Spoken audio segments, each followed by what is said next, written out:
guys, but when you turn the ignition, the truck does not want to start. If you just turn it forward like that, it will not start.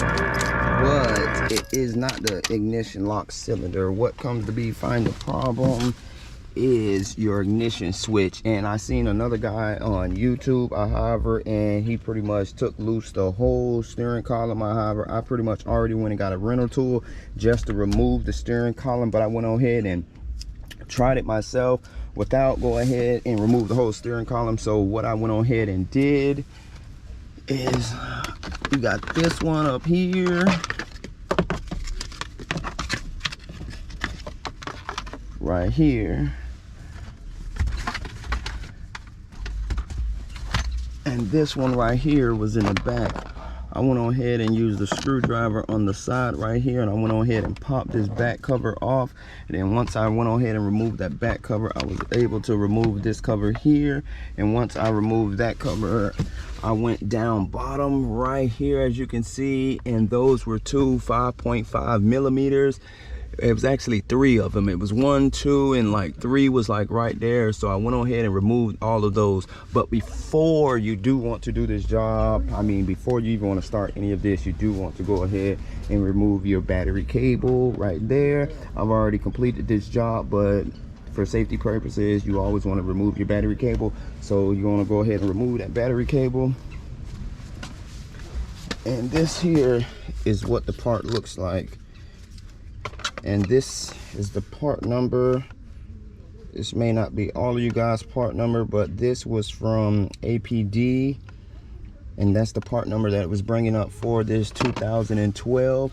And so what I went on ahead and did, I'm gonna sit this camera down for you guys so I can probably work with 2 hands and give y'all a good shot at least. Well guys, it's kind of gonna be hard to work with one hand. I want to give you guys a good view. So what you want to go ahead and do is push this tab in right here and go ahead and remove this connector. So once you go ahead and want to remove that connector, you can see a tab. You might not be able to see that tab up top, but it's right up in here. Let me get my screwdriver. It's right up in there.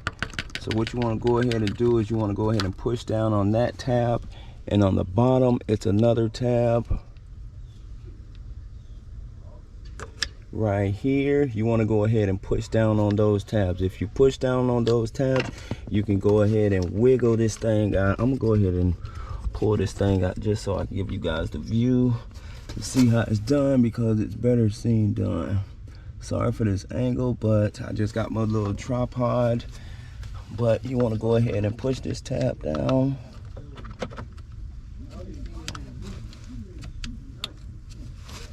and go in from the top and go ahead and push that tab down, and you can go ahead and wiggle it out as such, and it'll go ahead and come out.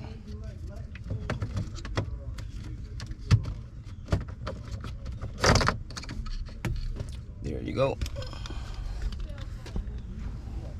So that's the new ignition switch right there, and that was the problem. So once I went on ahead and replaced this, the truck went on ahead and crunk up totally fine.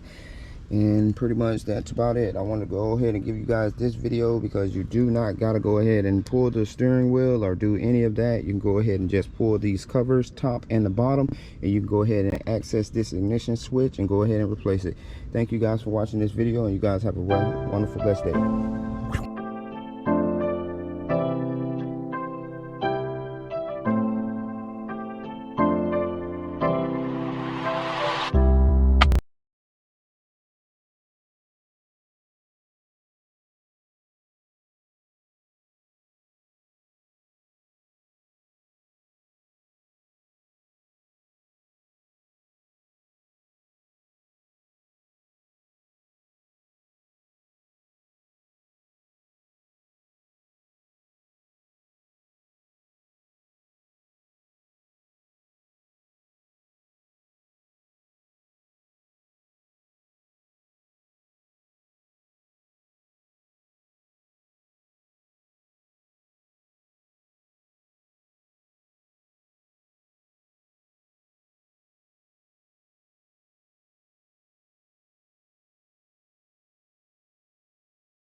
and you can go ahead and access this ignition switch and go ahead and replace it.